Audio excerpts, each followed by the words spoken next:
Welcome back, guys, to another episode of the CineMatch Podcast, the first one in quite some time. So I'm saying welcome back to you, but we'll say welcome back to us as well. Yeah. Been a long, 7 months? Has it been 7? Just a quick 7 months. To be fair, I say a quick 7 months because it feels like it's not been 7 months. Yeah, we were saying that the other day, weren't we? It feels like it's gone really quick. But yeah, we paused the show in March because life was getting a bit in the way. I was just about to finish uni. I was about to go on like almost a month-long holiday. Everything was just a bit too hectic. But since then, everything's kind of mellowed out a bit, and we're kicking back on with it now. We're here to stay. My name is Cal Altimus. I'm one of your co-hosts. Since we last recorded, I have graduated uni. Fucking big up, mate. I've done it. I Well got done. engaged as well, which is Well nice. done. But to be fair, Nathan's probably trumped me with us, and he's done something which is considerably life changing and a remarkable achievement. So, Nathan, can you tell us how you found completing the Godzilla franchise? It was 38 films. 38 Yeah, films. that's an incredible achievement. That's probably the best thing you've done this year, surely, right? It definitely lasted longer than the other thing. How are you, first of all? And I know I've said this before, but yeah, you are now, and is it an expectant parent? Is that what they say? Yeah, You are going to be a dad. I am finally the daddy that everybody's been calling me for years. Yeah, that's definitely the word I use anyway. How are you? How are you doing? Are you happy to be back? Yeah. Yes, definitely. It's been a long 7 months. Like I say, I mean, it feels like it's gone really, really quick, but there's so much that's gone off. But yeah, I am delighted to be back. I've been, well, it's me that's been waiting on you Yeah, to that's true. get back here. You fucking little traitor. So Waiting on me to sort my shit out. you what? Sorry, You were waiting on me to sort my shit out. I was. Because I think the original plan was get uni out of the way and then just as soon as I finished, we start again. But I was still like burnt out with all that work. I was like, I just need months to do nothing. Yeah, and then I had, a baby, and then Well, you haven't yet. well, not yet, but this a lot of work that goes into this part, mate. Yeah. Yeah, I was gonna say not so much the first bit. You probably did barely fuck all, really. I say that loads of work. It's been so hard. Watch 38 Godzilla films. Yeah, what an achievement that is. So well done for that. Thank Um, you. I was just about to say something. Oh yeah, your baby's due the day after my birthday as well, which it feels like that's written in the stars, really. Two of the most important people in your life, just days apart.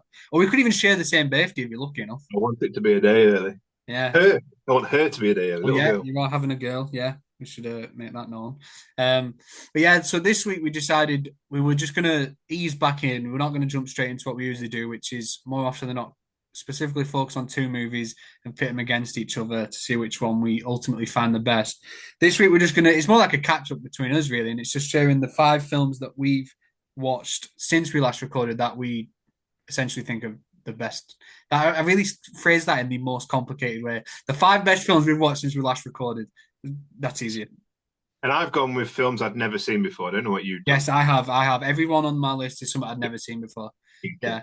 Yeah, I wanted to make sure I did that as well. I imagine yours is just 5 Godzilla movies, but we'll see. No, don't give it This too is much away. But this is where are there multiple on your list? this is where you say, "Oh, Nathan, tell us your five," and I go, "Well, I've got 38, Oh, 37. One of them's real. One of them is dog shit." But no, I'm keeping it. that's fair enough. Then that's fair enough. We last recorded March 10th, Mario Day, and so it's been a fair while, and a Yeah, do lot. you know And what? Do you want to you know watch something really tragic? what? So when we decided this is what we're going to do, I went back and on Letterboxd and I counted how many films I've seen since March 10th, and it's actually about 200. I'm And not the worst even. thing about that is March and April. I think I watched about 11 combined because I was like on holiday and then swamped with uni. So I've really just been sweating it out in front of TV for the last like 4 months. Well, you know me. Like, every time I watch a film, I like put it on social media and like put the number that I like how many films I watch. And every time I'm like, fuck, I'm sure I've seen more than this, but it's not. But I think it's because I watched so many Godzilla films. I was like, I've definitely seen more, but Yeah, I'm still like 172 for the year. So I mean it's not bad. I've been watching more TV. Yeah, well, I was going to say that because I'm usually more on movies, but the last few months I've watched a lot of TV. I'm watching The Sopranos now. Have you ever seen The Sopranos? No, Uh, Oh man, I'm obsessed. we've gone back and we've restarted Lost. Oh, have Grace's you? Grace's first time watching it, so it's like a religious experience for me. Every 2 seconds, I'm like checking, looking, checking, seeing a What reaction. season are you on? We're still on season 1, Oh so yeah. See, I mean, Ellen started watching that a while ago. We got through season one, then got into season two. Unfortunately, she weren't really feeling it, which is a bit devastating. Eleanor, come on, man. I know, yeah. But I loved Lost, so I'm happy for you that you get to revisit that. I've been watching the Chucky TV show, That's which just got is cancelled, didn't it? it did, but it's still fucking amazing. See, I only watched. It's not on my list, so I can say this, but I only watched Child Play for the first time recently. Really? Yeah, the Well, very to be first fair, I only Chucky one. watched it for the first. I watched, our friend Dan. I said, "Oh, I'd like to watch the Chucky films," and then the next day I had 2 seasons of the TV show plus every film on Blu-ray, like on my desk at work, ready for me to watch. So It's a good agony. it's a good one. But Bless you. I like how we said it as well. When we come back, we'll try and keep it shorter. We'll keep the things for. We've done nothing but waffle for the first however Hey, long. this is the first time in 7 months. We had to catch up a little bit, at least. It's not like, well, to be fair, I was about to say we actually see each other a bit in person, but it did take me 8 months to give you your Christmas present. So that's not necessarily true, is it? That's true. I give That's you that true. in August. Speaking of which, this is also off topic, but I bought my first Christmas present of the year today. That's dire. No, it's not. No, I need to get it early because if I buy them all with the same paycheck, it'll feel like I'm spending more. If I spread it out, it won't feel as much. I have gone for the tactic of I can't afford it this year, guys. More important things. Oh, that's a good call. That I should do the same with wedding. Oh yeah, I thought you were going to say I should do the same again. Fuck it. But yeah, that and all. If it gets me cheap Christmases, then yeah, man's got to do what a man's got to do. But yeah, we have been waffling, so we'll crack on then if you want. You can go first with your number five if you want. Oh, are we counting down? I just got him. I've not ranked him. Oh, I've ranked them. Oh fucking hell! You go first. Then we're number 5. Let me rank. All right. This is. Well, we're back and we're already unprepared. I know, yeah. So my number five is a movie from 1983 called The Big Chill. Have you ever seen The Big Chill? Never even fucking heard of it. Really? So this is a film that's starring Jeff Goldblum and William Hurt. It's Lawrence Kasdan. It's about a group of college friends that well they were friends in college, but they've left and they're a bit older and they've drifted apart. College friends are friends in college. Yeah, but I mean like they're not still in college. These are adults. These are big boys, and they've all drifted apart. But they're brought back to the like where they went to college. They're all brought back and reunited because one of their friends dies. So they're all brought back for the funeral, and then everyone like reconnects, and they spend a weekend together in a house, like just like catching up and like smoking weed and getting drunk. And it's really funny, but it's also like a really like moving movie. It's got a great soundtrack. It literally opens with the Rolling Stones. Can't always get what you want, which is a fucking great song. Some of the comedy is really dark, which I always appreciate. Like, there's a lot of jokes made at the expense of the friend who has died, but that's like it's like the sort. It felt genuine. It's like the sort of thing you would do with your friends to try to cheer each other up, and it just really worked. Annoyingly, the friend that died, they didn't end up showing like anything of them, but originally the plan was to show like flashbacks, and they cast Kevin Costner and they didn't Oh, use it, which is a fucking great shame because I don't like to see him. Because not was to he, was he busy doing Waterworld or something? no, this is about 10 years before. This is actually probably before he was really famous. All right. So that might be why they cut him out. They felt like they could get away with it, but not to spoil too much. But there's another Kevin Costner film on my list, so I would have appreciated seeing him in that. But yeah, The Big Chill. It's a really good film. It's really moving. There were some genuinely really emotional moments, but it also was really funny. So I will be rewatching that. And what's your number five? Have you ranked them now? I have now, yeah. That's all right then. I just waffled on so you could give you the chance. Thanks for that last minute, fuck you. Heads up. I just thought that's what you meant when you said top five films we've watched. Yeah, next time we do it when we record the next one, the first head to head. Let's plan a bit before. Yeah, I think we should. That's quite good actually, because not to pull back the curtain too much, quite literally. We were going to record two today, but we've had to push it back because of plans. So that at least we will actually be prepared because I definitely wasn't right now. I wrote mine down on a post-it note, which I'm covering up, like literally as I sat down to record. Yeah, all right. So what's your number five then? Number five, Deadpool and Wolverine. Oh yeah, that's fair play. Actually, do you know I've not got any movies from this year. Have you not? I've got three. I think I was saving them for end of year best films of 2024. I mean, they could come back up. They could Yeah, come back. that's true. That's true. So what do you like about that? I mean, what's not to like about it? It's fun, isn't it? It's just like I know there's criticism about the story and like there's not really a plot and the plot only moves forward so you can have these moments. But as a fan of Marvel who's kind of backed away from it, like I'm still watching them on a whenever they come out and the shows and whatever, yeah, but I'm just not as invested anymore. It was nice to have that kind of just a fun romp again.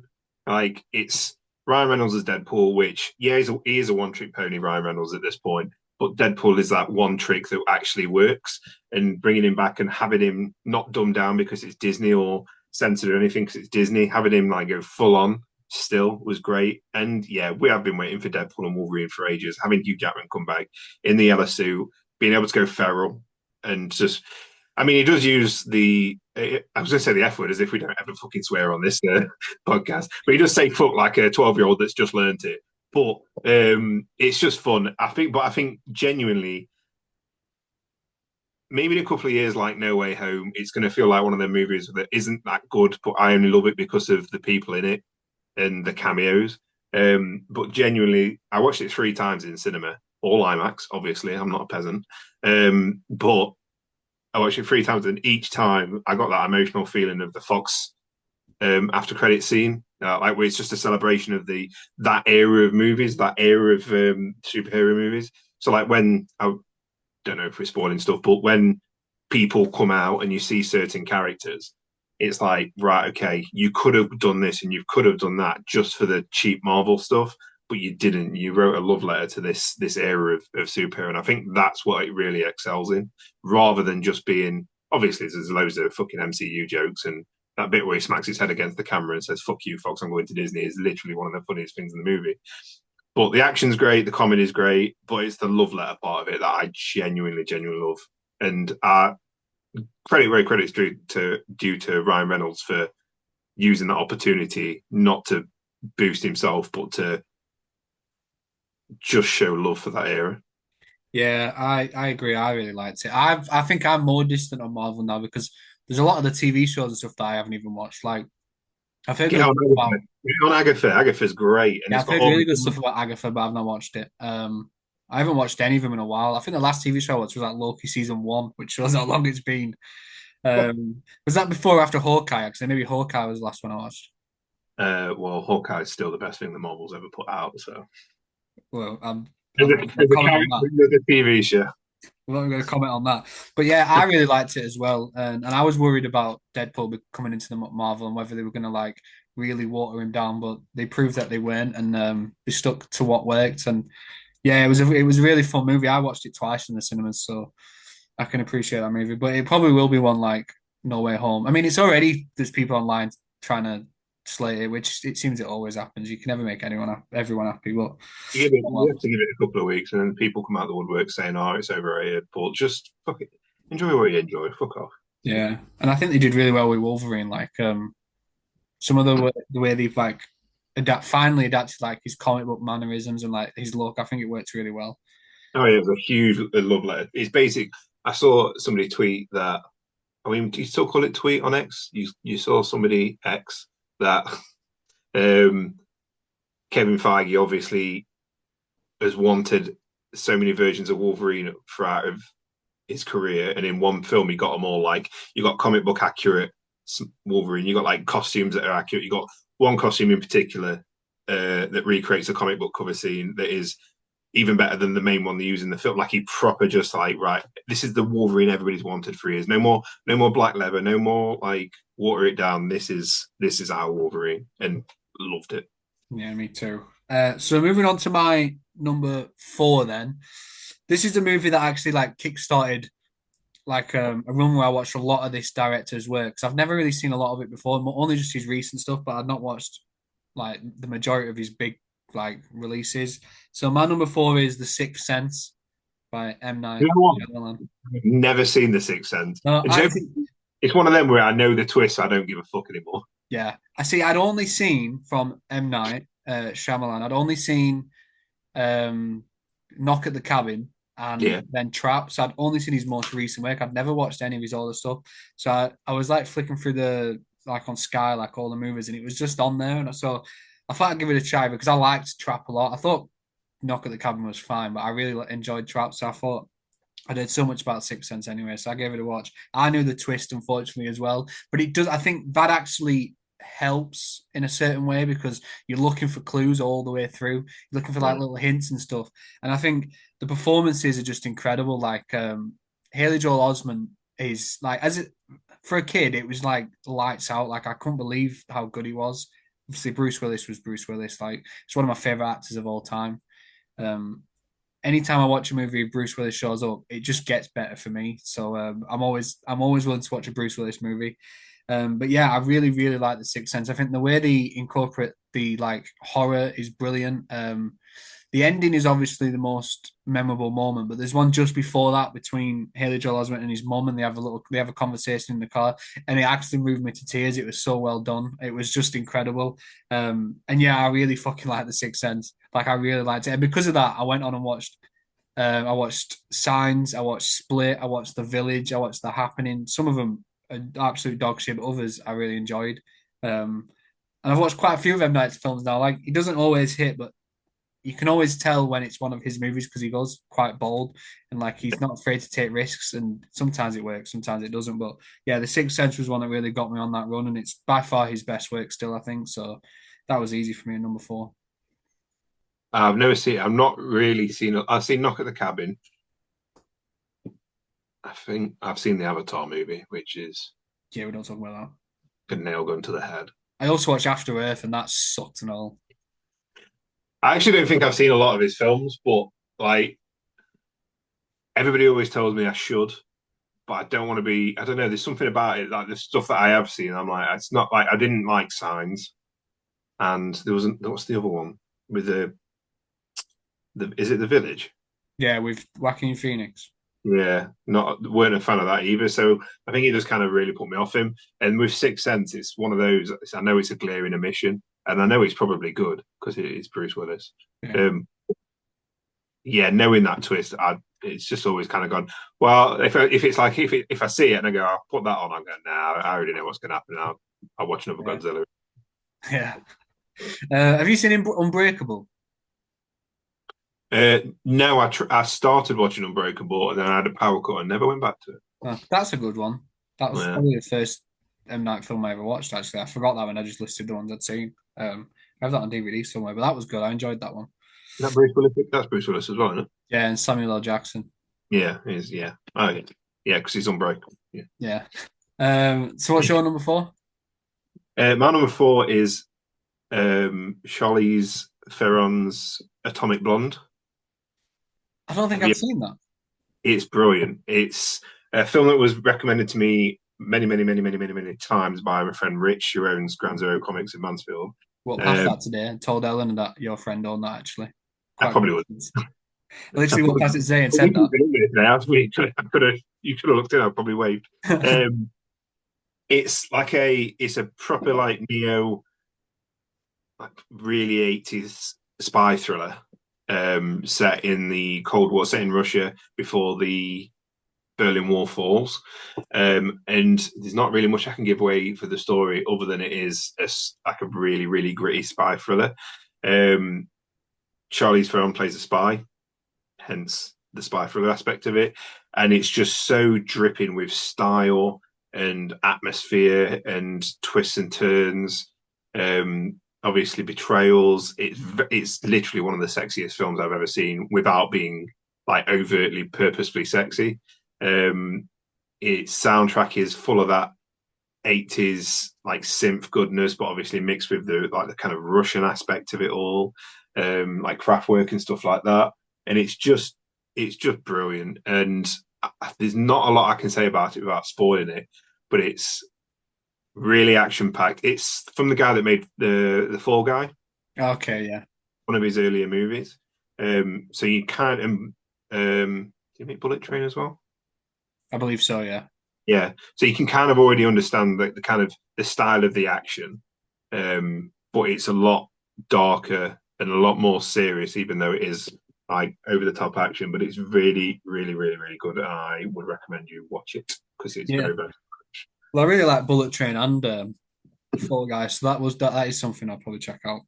Well, they lean more into obviously like the more comedy aspect of it, but this is like just that same kind of style, that same kind of like coolness and action packed goodness, but without it's still funny in places, but without it's full into that more of a thriller aspect of it, and it's Yeah. really really good. Cool. Yeah, I'll keep Plus, it. Charlize Theron, so Yeah, she's great, isn't she? Apart from in that thing you do, she's a little bitch in that. yeah, that's true. Looking forward for the dentist. That's outrageous.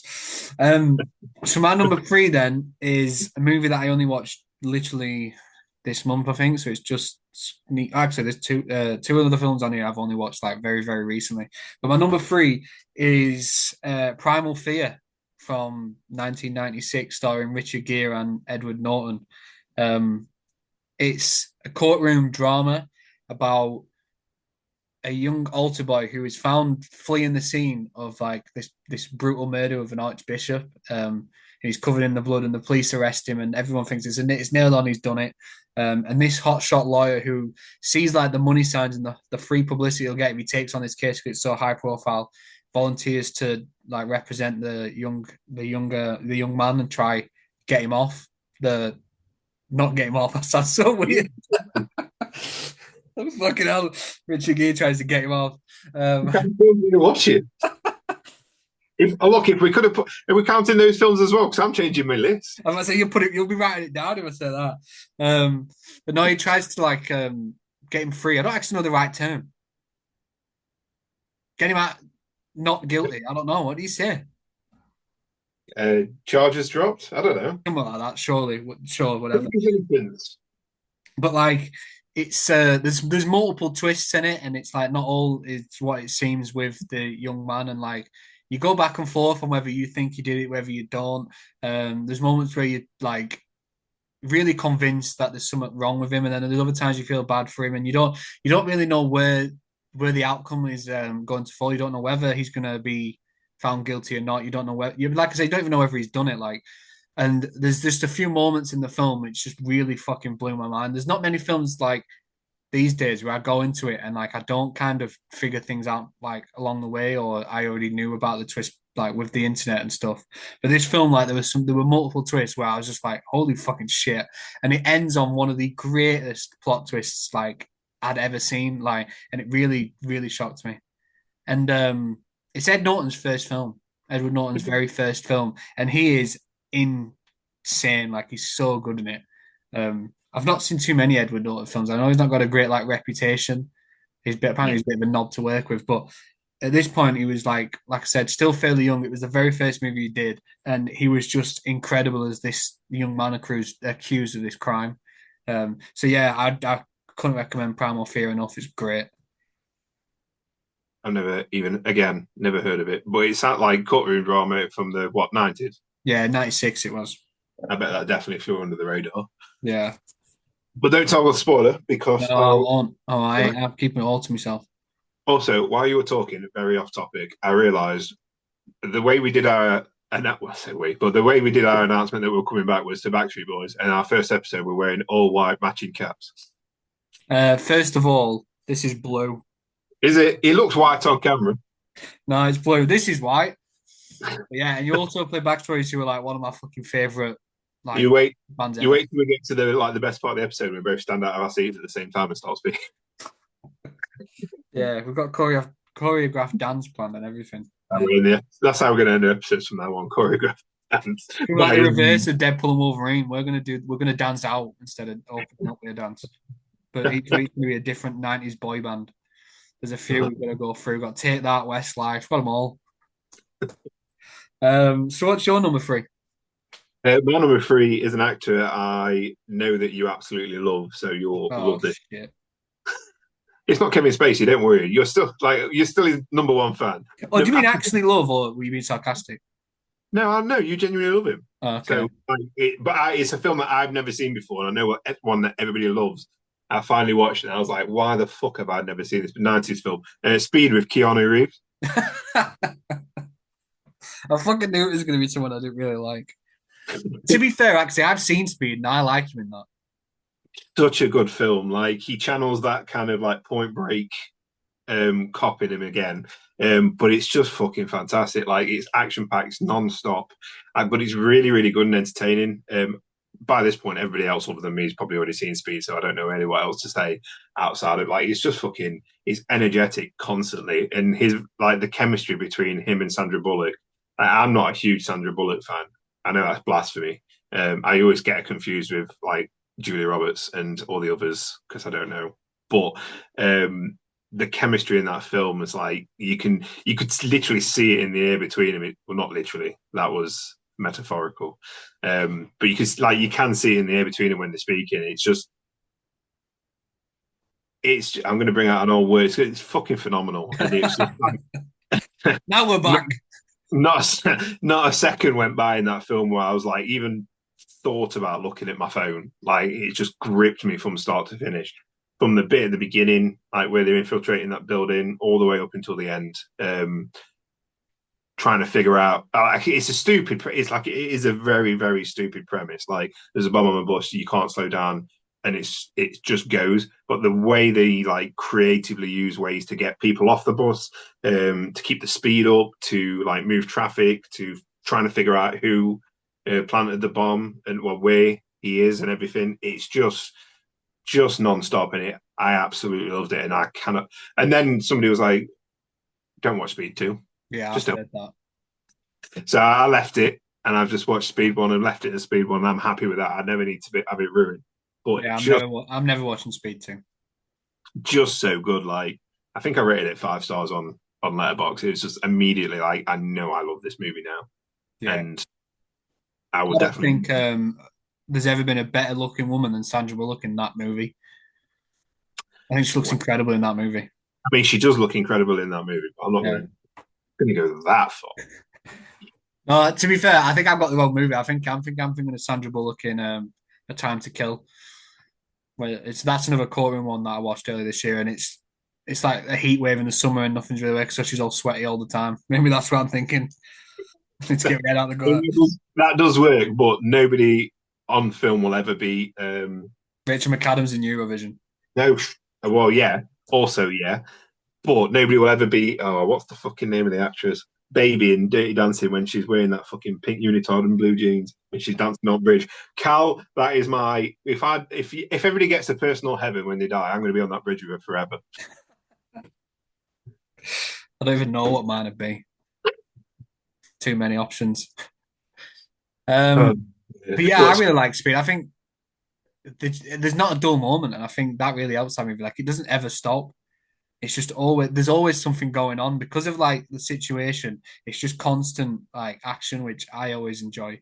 There's a really funny line in it and all, and I can't remember what it is exactly, but it's one of the passengers when he does something and the random passenger starts talking about how giant his balls are because he does something brave. And I really can't remember the actual line, but he told. I think I actually put it on my letterbox review, so I'm going to quickly look it up. But I'm like pretty sure he says something about Keanu Reeves' balls being huge because of something he did, and I remember watching it and I fucking pissed myself. It came out of nowhere. Let me double check what it was. You're not too bright, man, but you've got some big, round, hairy cojones. It's an actual line of dialogue that one of the passengers on that bus says to Keanu Reeves during that movie. So if that doesn't tell you Speed's a cracking film, I don't know what will. My number two is a film that I watched maybe in the summer, and I liked it that much that I've already rewatched it once. And that is a Kevin Costner film called Field of Dreams. Fucking hell. Oh, Jesus Christ. man, I tell you what. What? That's like one of the cheesiest films ever. It was fucking superb. The first time I watched it, I was writing. I was sat here actually, and I had the TV in the corner, and I was doing. I was working. I thought I'll put someone on in the background while I'm working. Field of Dreams. That sounds like it's just one of those easy films that you can just stick on and just won't take too much attention, and it'll just chill. By the end of it, I was fucking in bits. I was tears watching it. It's fucking so good. I loved it so much. And like all the performances are incredible. Kevin Costner he's not someone I'm like that big on. Like, I haven't seen that many Kevin Costner films, and I'm not really that Just desperate twice, to. just twice in your list already. He doesn't appear in Big Chill. He almost did. I almost appeared. Yeah. All right.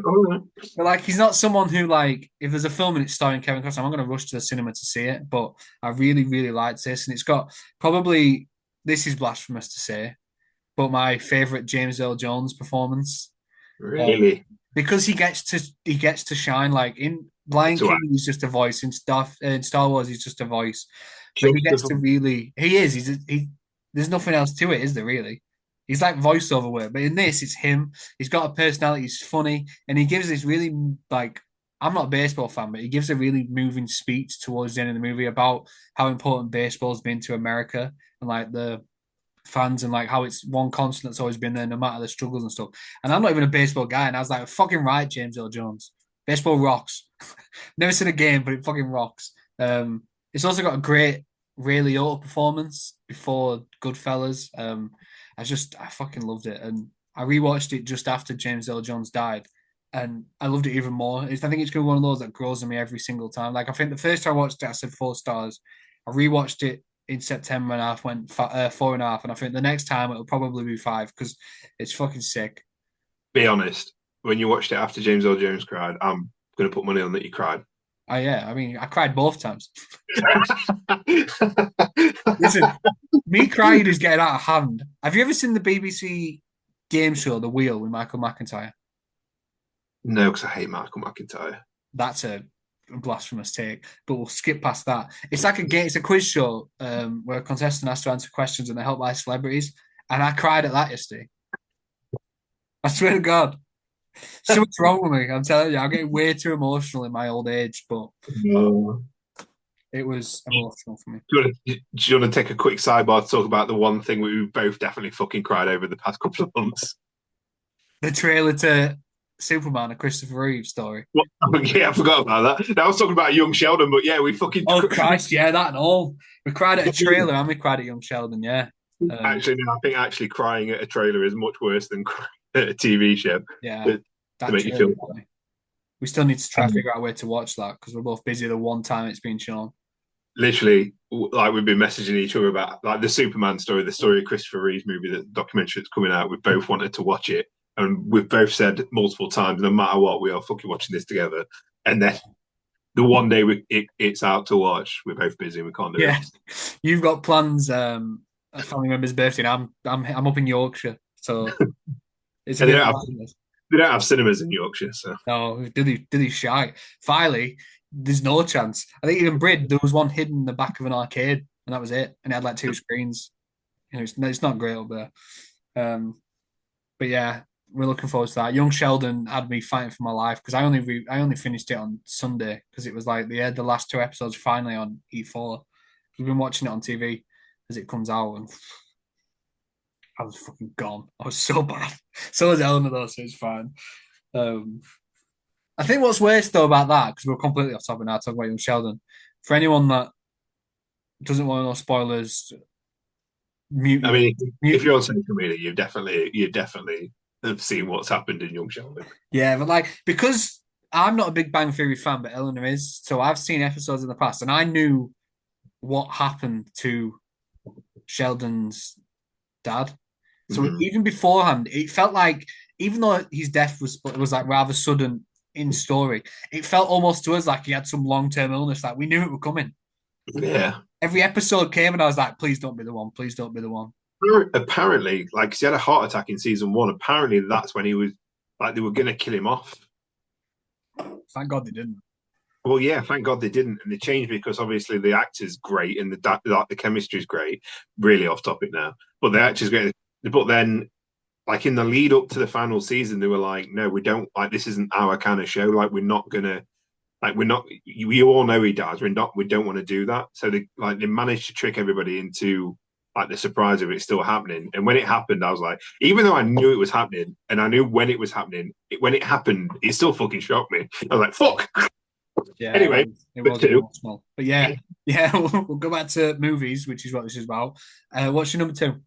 My number 2 is a film we literally watched last week together, and by the sounds of it, might be your number 1. But no, it's not on my list. because I was saving 2024 movies for the end.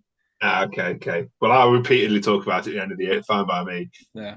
I have never been in a film in a cinema screen where I've continuously not stopped laughing. Like I was laughing, I was continuous. I did not stop laughing, did I? To the most horrific fucking shit I've ever seen in my life.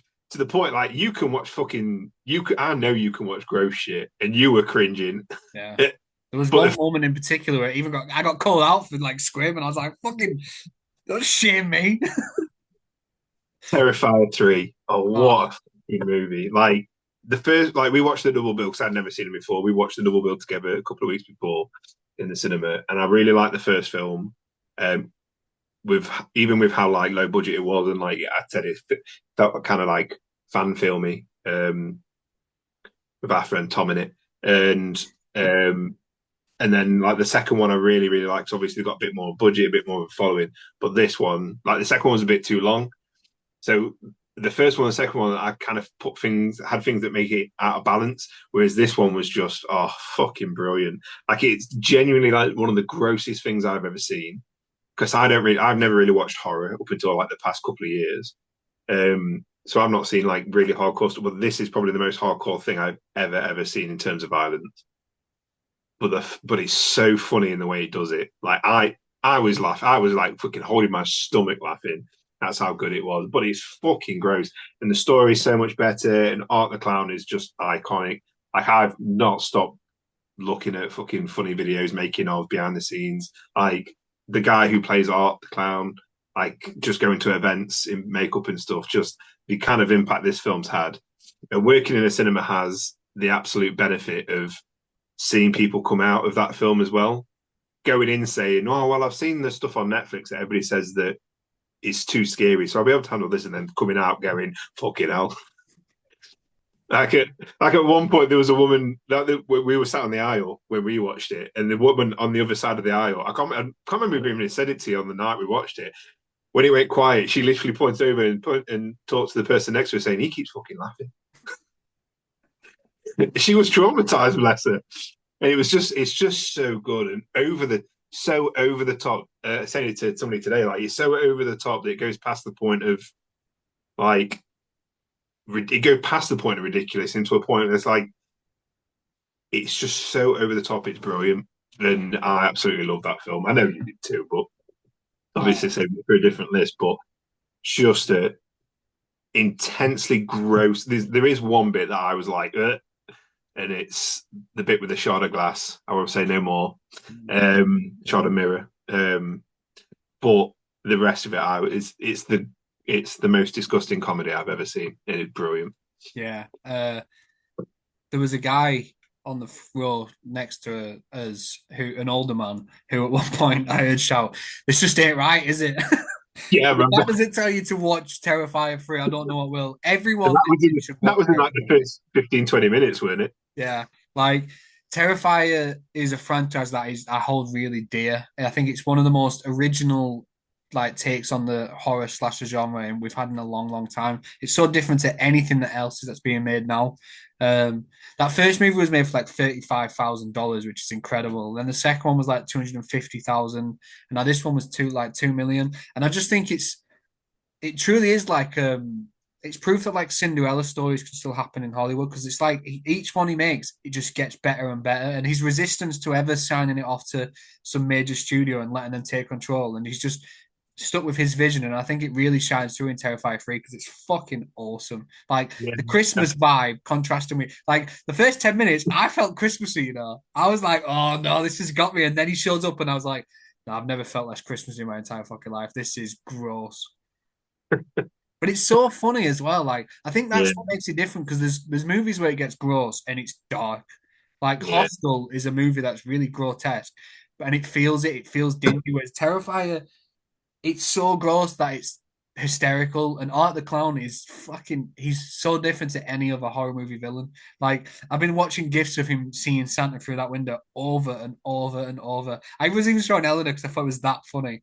Like he's great. And there's a bit where he's overhearing two college people talking. I won't like give too much away, but he's overhearing two people talking, and every time they say something, it shows you his reaction. And there's one bit particular where she says she doesn't want to do something, and his reaction, honestly, I want that as a little clip to just go back and look to. It honestly is so funny. But yeah, like I've seen interviews with the creator, Damien Leone. Yeah.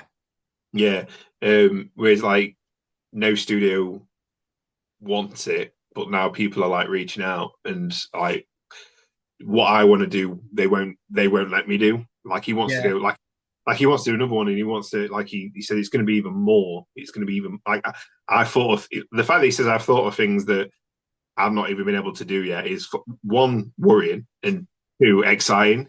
But he said like he if given the chance, he'd want to do a Friday the 13th movie or a Nightmare movie. And yeah, I can see him doing really well with that, and I bet he will eventually. And the guy that plays Art the Clown, like he wants to be the Joker, and fuck it, if he doesn't mind being typecast, fucking go for it. Because I've seen his impression of like what he'd do for the Joker. It sounds amazing. So Yeah, it's just I hope that this gets all the success in the world. yeah, I think it's just a culmination like this film of like such like a decade's worth of hard work. And like a lot of people are saying that the clown's like some industry plan, which is a weird phrase anyway, but people are Yeah, convinced it's like this rise in popularity has been like manufactured, but the guy's been around for well over a decade. Like Damien Leone was doing short films, like he did one called All Hallows Eve, which I watched a long time ago, and that had Art the Clown in it. Then that was like 2012 time, and then 2016, this $35,000 really low budget movie, which he still managed to do some incredible stuff with, and then it's just kept going and going. Like I think about the way he hired these actors back then, these people that weren't very known, low profile names, and now they're getting invited onto these talk shows. Like, obviously, there's the guy that plays Art the Clown, whose name escapes me. Unfortunately, I can't quite remember it. But then there's also the woman who plays Vicky, which I know you've got. it's incredible that she's been brought back three times now. Like, she's been in all three as well, and like that's a woman that probably thought it was a one and done for $35,000. And now she's in a movie that's just made $18 million in its first weekend. Like it's outgrossed the Joker this like weekend. It's incredible. I fucking loved it. I love Terrifier 3. I'm going to talk about it more at the end of the year because it is Yeah, unbelievable. It's one of my favorite. It's one of the most fun experiences I've ever had in a cinema because of how just surround in a packed screen with all the different reactions and yeah. seeing your sister-in-law like practically hugging herself. She felt that like girl start on the seat next to her was really funny. Um, but yeah, I love it as well. So I don't. When we went to watch Terrifier 1 and 2, the double bill, like that was packed out as well. Like there was a full screen of people, and these like obviously they've got a cult following now, and I don't want it to become like the next Halloween or the next like this becomes this big franchise. I kind of want it to stay as it is. But I was thinking to myself, like in 10 years' time, are we going to get like a Rob Zombie version of Terrifier, like a Rob Zombie studio remake of Terrifier, like they did with like other films and stuff like that? So I don't know. I kind of like it as it is. Just keep it, like let it be a thing, and then Yeah, and never I kind of respect that he's so far stuck to his guns and he's sticking to his vision. And he's not because he said I listened to an interview he did with Chris Jericho, who obviously appears in the movie. He went on Jericho's podcast last week and he spoke about it. And he said he'd had conversations with certain studios, but they were already immediately saying stuff like they wanted to get it down to like an R rating and tone down a bit. And he was like, absolutely not. That's not happening. Like this is yeah, my vision, and I'm telling the story the way I think it should be told. And I respect him so much for that because it's really paid off. And like the popularity is just growing with each one. Like the fact this has already made more than part two is it's such a great story. I'm so happy for it. And he said like with part four, he's obviously already had all these ideas, and he keeps going back to he's done a lot of research into like medieval times and the way they used to torture people then, and that's where he gets his inspiration for stuff. And if that doesn't tell you how fucked up some of these kills are, then I don't know what does. well, can't wait. Yeah. We'll move on then because we spent quite a bit of time on that because we both love it. But moving on to my number one, then this is another movie that I watched very, very recently. But again, it was one I put on while I was working, thinking I'll give this a try now because I'd heard so much about it. I'll finally see what it's all about. And by the end of it, Eleanor walked in and said I just looked fucking shell shocked. There were tears all day. I couldn't even see me work anymore. And that was The Green Mile. Oh, really? You never seen the Green Mile before? Never seen The Green Mile before. Obviously based on a Stephen King novel, directed by Frank Darabont, who did The Shawshank Redemption. It came out, I think, in '99, and it stars Tom Hanks and is it Michael Clark Duncan? Yeah. Was that the actor's name? Yeah, who plays John Coffey, this ginormous man accused of some heinous crimes, and he's been sent essentially to death row. But when he's there, you see there's the doubt at first about whether he did it or not, and you see he's actually quite like a gentle giant, and he's just one of these most wholesome characters in any movie ever. And that was one I went in knowing the end. So everything that happened, I knew where the story was going, and I was just fucking devastated all the way through. And when the end actually happened, you see all the way all the characters deal with that conclusion, and like the expressions on everyone's faces towards the end of that movie, and like seeing how hard it was for all of them. Oh man, I was in bits. I was so upset, and I think that was a really like incredible performance from Michael Clark Duncan. Like he was literally insane in that movie, and I know he didn't. I don't think he won anything for it, but he really should have done. Like it was like because I'd only seen him in Daredevil, which less said about that, the Ben Affleck movie, and Armageddon, which is another Yeah. film that I used to cry all the time at. So I didn't really know he had this sort of performance in his bag, and then it just blew me away. So that was like an instant 5-star movie for me, and one I probably won't be rewatching for a while. Because first of all, it's 3 hours, and second of all, I think I almost died from dehydration with the amount of tears that left my body after watching that. So I'll give it a break before I go back to that. But I absolutely loved it. I think it was incredible, and one of Tom Hanks's more underrated performances for me. Yeah. Tom Cruise. Can you imagine Tom Cruise in that role? God, I know. Christ. He'd have changed the ending. He'd have saved everyone somehow. Whilst being attached to a plane. I don't like the Mile. Have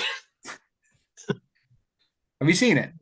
I have seen it. I've seen it a fair few times actually, and it's not one that I actively love. I can appreciate it, and I can see why. Like I know it's a good film, but it's just one that doesn't like strike a chord with me as much. Like everybody's performance, Tom Hanks' performance, obviously Michael Clark Duncan's performance, and everybody's performance in the film is fantastic. Sam Rockwell as well, like Yeah, in he's it, great. fucking brilliant in it. But yeah, it never really struck a chord with me. But I understand why everybody likes it, and it is such a good like Michael Clark Duncan's softness, but also like like his intimidation, like how intimidating he looks, is also like he's really well balanced, and he plays that really really well. But yeah, it's not one that I've ever kind of gone, yeah, I really love this movie. Like I've watched it, and it's on, and it's kind of I'm like, yeah, it's good, it's all right, but it's never really struck a chord with me. Yeah, I think it's obviously a very dark and gloomy story. It's not one you'd ever turn on to fucking shit yourself up, put it that way. But I think the fact it's 3 hours kind of puts a lot of people off. But for me, I think it went really fast, and that's always a sign of a movie that I enjoy. Like if it's 3 hours, like full well, there was a movie that we watched very, very, very recently, which was 3 hours, and it felt like six. I ain't gonna lie. Yeah, it was our fault for watching the Hobbit extended. Yeah, but that felt long. Whereas the Green Mile, it went by like really, really quickly for me. So I can't. I really enjoyed it. Even afterwards, it's always another sign of a good movie for me is afterwards. I've watched it alone, but then I can't. I'm like, I have to tell Eleanor about it. So like, she doesn't even watch it. I'm like, yeah, this was what I was going on. And like when I get that sort of reaction to a movie, I know it really hit me deep. So yeah, Green Mile was the best movie I've watched since we last recorded in March. Now, what is your number one? A similarly like deep movie. Like move me definitely. Quite a I can't even fucking do it. It's Godzilla versus Kong. I was about to say I knew it was going to be some fucking piss take. I've got versus Kong, Godzilla X Kong, the new Empire. Look, I had like it was going to be a Godzilla movie. We know that, and I had like I think I watched like 20 or maybe 9, between 15 and 20 since we last recorded. And there were some good ones. So there's like probably about 5 different ones I could have picked. But Godzilla X, the new one that came out this year, is such a fucking stupid, over the top blast of color, nothing but like fights. Like it's just two fucking monsters. Well, more than two fighting against each other. And I love Godzilla X Kong. Godzilla versus Kong. Sorry, we watched that one together as well, and that was just dumb fun. But like, it was still kind of clinging on to we need to have this like deep story as well. It was still clinging on to that. Whereas this is just like, nah, fuck it. We've got Dan Stevens in an Hawaiian shirt as a fucking monster veterinarian, and we've got Hollow Earth that we can just jump through a portal, and we've got one of my the fact that I came out of this film, the one thing people's heard me talk about is when Kong grabs the smaller monkey and hits other monkeys with the smaller uses the smaller monkey as a weapon and then fucking throws him to knock somebody else out. Like, that's the kind of tone we're looking at here, and then it just kind of crescends into this huge. I look like last year, but my favorite film of the year was Godzilla minus. Well, one of my favorites was Godzilla -1, and that's such a deep, dark tale of like survivors' guilt and the war and the ramifications of nuclear weapons and all that kind of stuff. This is the complete opposite side of the Godzilla fandom, and they need each other to be able to balance out. And it's just fucking monsters fighting. It's super colourful. My sister, who I don't think she's ever watched a Godzilla film before, she's probably watched it more times than me. Like, that's how, like, just to the masses it is. It's just so stupid. It's over the top. It's not deep in the slightest. It's just fucking fun. And I think I've watched it like 4 times this year now. 3 times in cinema, once at home. And yeah, just like Grace watched it with me, and she found it fun. And this fact is like long moments in the film. We've got no human characters. You've just got creatures that can't speak interacting, and you can follow like the story just keeps going. Like, the director wanted to do this movie without human characters. He wanted it to be all creatures. Obviously, humans when they're running around and scared or whatever. But they wanted to do it just Kong and Godzilla, like no dialogue. And I genuinely think if they'd let him, it would have worked, because it just follows along really, really easily. But I'm trying to defend. Well, I'm not trying to defend. I'm trying to build up like this deep thing to it. It's not. It's just fucking stupid, and it's fun. And it's like I said, a blast of color. And at one point, Godzilla suplexes Kong into one of the pyramids, and it's just really, really over the top. And I loved it. Kong gets a fucking metal Gundam arm to help him fight because another monster's frozen his hand with ice breath. It's just stupid, and I loved it. And probably the most fun I've had in a cinema outside of Terrifier, which is, I think, says fucking a lot about me in like all year. And yeah, just makes me feel very shallow compared to your number 1 pick. But who gives a fuck? Hey, there's not wrong with that. Not wrong with that at all. My number 2 pick was one of the cheesiest films of all time, so that's fine. Do you know, I've not seen the new one, Godzilla. Is it Godzilla X Kong? Yeah. I've not seen it. But I thought the last one was all right. I think the best thing about like the Godzilla films, especially, is like you said, you can do such different tones. Like, I really, really enjoyed the one from last year. Was it Godzilla minus? The -1, yeah. Yeah, I really enjoyed that. Like, and I've not watched too many Godzilla movies, but I thought that was incredible, and it made me feel like, yeah, not many, but it made him like terrifying. Yeah. And I thought that, in contrast to Godzilla versus Kong, which we watched together, like, it couldn't get more different. But like, there's obviously fans of both sides, which works really well. But yeah, I've not seen it. I will. You just want 2 hours of pure fun, then you should. Plus, it's Dan Stevens, and Yeah, I'll never have a bad word to say about him. He's good in everything. one of the sexiest men alive. Yeah. Speaking of Dan Stevens, actually, have you got any honourable mentions? Because I was literally just about to jump into some honourable mentions because I didn't get to speak to him. The Guest.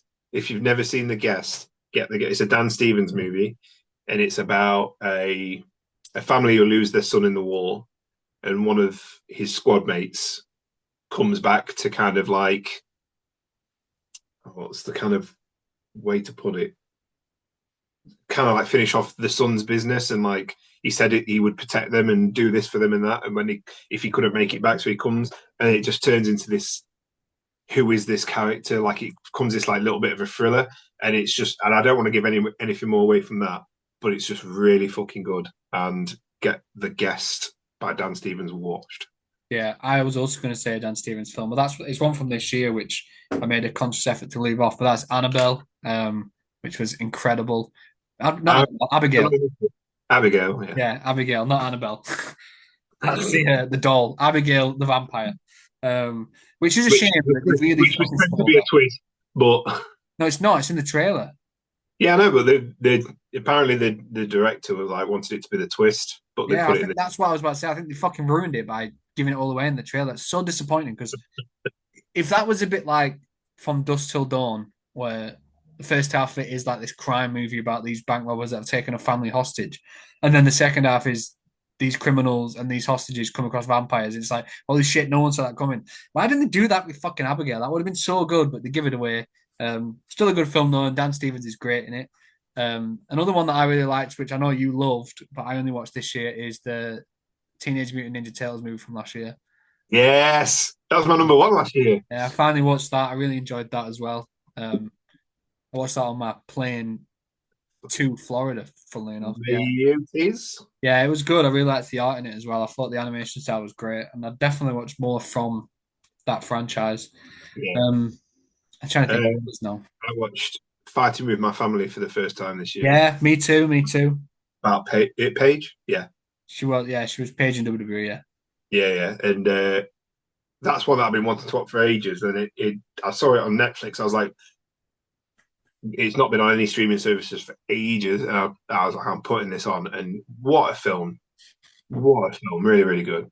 Yeah, I really enjoyed that.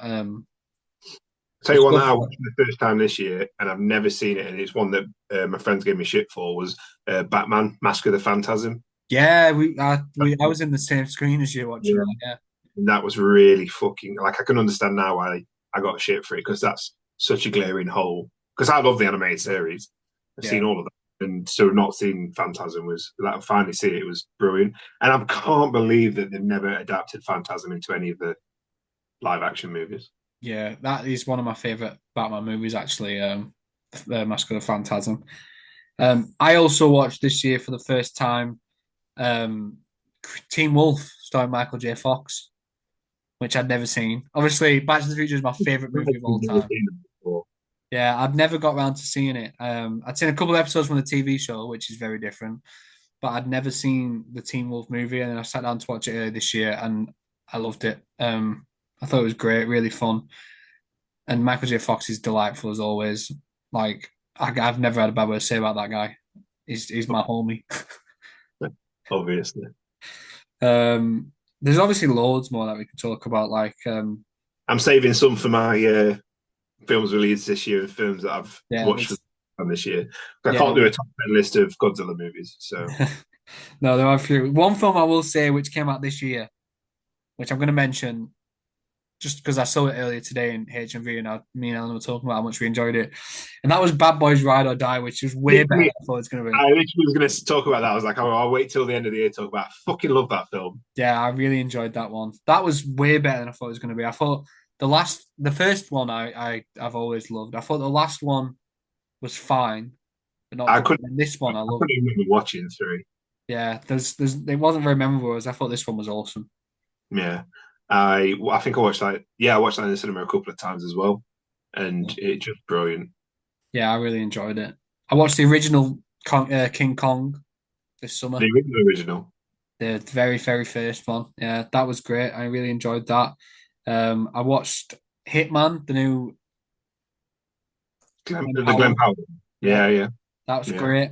I watched fucking loads. I ain't telling you all the ones I enjoyed because, like I say, I watched over 200 things. But some really good stuff. Like, even just this month, because I'm trying to watch horror movies I've never seen before, because I always watch the same ones the year after year. I always revisit Halloween and Scream. So I've made a conscious effort to watch ones I've not ever watched. And I've watched quite a few Stephen King ones like The Mist and Carrie, which are both fucking awesome. The original Carrie is It's a movie I'm disappointed I've took this long because I'd heard so much good stuff about it and I watched it and I was like, Jesus, yeah, this is fucking like next level. There's that many horror films this month so far, other than Terrifier.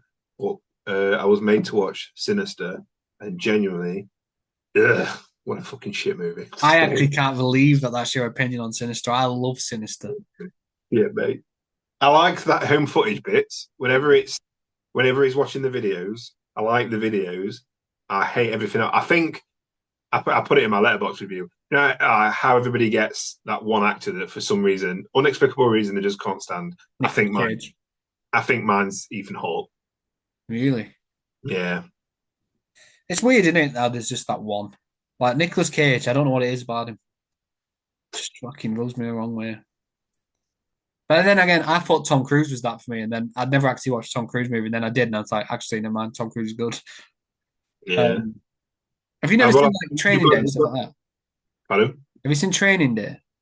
Yeah. Don't like it. That? Do you know what? As well, I like Black Phone, but I don't really like him. He's the worst part of it for me. Yeah, I think you've got Ethan Hawke vendetta then. That's all it is. Yeah. Never mind. What about Maya Hawke? Do you be fair and all? Or? No, I like her. Like her and her mum. They're fine. Yeah. It was great. It was great. We can do better. Yeah. Speaking of Uma, our next episode, we've already lined up 2 movies to go against each other. We won't give them away, although there is a clue that Uma Thurman's in one of them. But it's quite topical because both movies had their releases this month, which is October, if anyone needs reminding. Both movies were released historically this month, and they are by the same director, and one of them stars Uma Thurman, which is all we'll say for now. But yeah, that's for the next episode. We hope you guys enjoyed that list. Kill Bill Volume 1 and Kill Bill Volume 2. Yeah, well, it'd be impressive if he released both of them in the same month. Because he could do it a year apart, dickhead. Well, he's not that patient. I think he did like 6 months between them. You just give away who it is, though, I think, can you? No, you did. No. Never mind. It's fine. Ignore all of that. I'm just pissing about. Don't rewind. But thanks guys for tuning in, watching / listening. We hope you enjoyed our list there. We are back now and we will be releasing episodes every week, so we hope you guys stick with us. Special shout out to the people that did stick with us because I haven't touched the podcast analytics page obviously in months, and I went on today to sort everything back out to start republishing stuff, and it says in the last 30 days we've had 75 downloads. I don't know who the fuck's downloading us still after that long. If you're out there, people in Los Angeles apparently. Thank you, bots. Thank you, Tesla. It's Los Angeles, and there was another place which Singapore, nice, and somewhere called Pachuca in Mexico has had quite a few, which is really random. But those places apparently downloaded it quite a few times over the last 30 days. I don't know how many downloads have happened since we actually stopped because it's been 7 months. But that's really random and just something I saw earlier. So I was like, oh, fair enough. But yeah, that's randomly off topic again. Thanks. Are we doing this in episode 1, or are we got to go back? Are we going to carry it on from episode whatever we was on 30 something? I reckon we should carry it on from there because otherwise it's what's this, season 2, episode 1? Then where do we start? We're not doing season. We're not doing season. This isn't a new legacy. Go fuck yourself. This is. This is the pocket. We're just back. Yeah, we've slightly changed the look a tiny bit. I sent it to you, and I was like, actually, it doesn't look that different. No, it doesn't. I wouldn't know. I certainly wouldn't have noticed. I don't know if anyone else would, but I especially wouldn't have. I've got the attention to detail of a fucking fridge. I never noticed differences. But yeah, anyway, thanks for listening, guys. And we shall be back next week at the exact same time because we're going to be good boys and be really dedicated with this and make sure it's the same time every week. And I'm not going to keep getting it delayed because I'm not that busy anymore. How long have we been recording? I can't see. Doesn't say. Of course it doesn't. But we said we'd start at 4 and it's only 5:15, so it's not been that long. Okay, we can do this. We can keep them short. We don't need 2 long episodes. We can do this. Yeah, this was a brief one for us. We did spend probably about 15 minutes talking about Young Sheldon. Yeah, Young Sheldon, and that you've watched every Godzilla movie. Yeah. But it's all about catching up. What more can we do? It's been 7 months. We had to run it back. So yeah, thanks for listening / watching, guys, and we will see you all next week for a return to the CineMatch format of two movies going against each other, and it will be a great episode. I'm calling it now. Spoilers ahead. It's going to be fucking sick. I'm saying it. I'm going out on a whim. It's going to be sick. So, peace out. See you later.